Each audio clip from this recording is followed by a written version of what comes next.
आवाज मानदेशाचा। सध्या मानखटाव तालुक्यामध्ये तीव्र अशा दुष्काळाच्या झळा बसू लागल्या आहेत।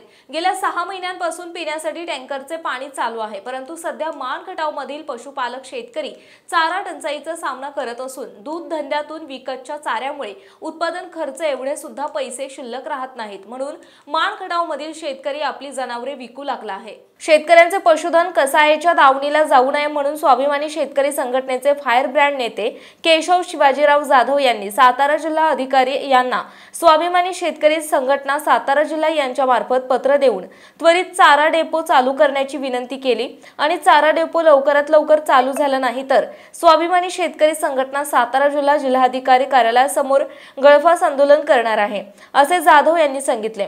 जाधव यांच्या मानखटाव तालुक्यासाठी चारा डेपो मागणीला स्वाभिमानी शेतकरी संघटनेचे राज्य प्रवक्ते अनिल पवार, स्वाभिमानी सातारा जिल्हा अध्यक्ष तानाजीराव देशमुख, खटाव तालुका अध्यक्ष दत्तू काका घाडगे, मान तालुका अध्यक्ष राजू मुळीक, स्वाभिमानी शेतकरी संघटना महाराष्ट्र राज्य सरचिटणीस युवा नेते सूर्यभान जाधव यांनी पाठिंबा दिला।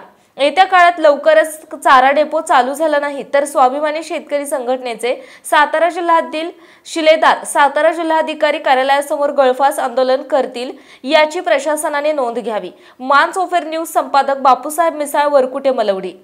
आपल्या जिल्ह्यातील तालुक्यातील लेटेस्ट बातम्या पाहण्यासाठी आजच मानसोफर न्यूज चॅनलला YouTube वर सबस्क्राइब करा आणि बेल आयकॉन प्रेस करा।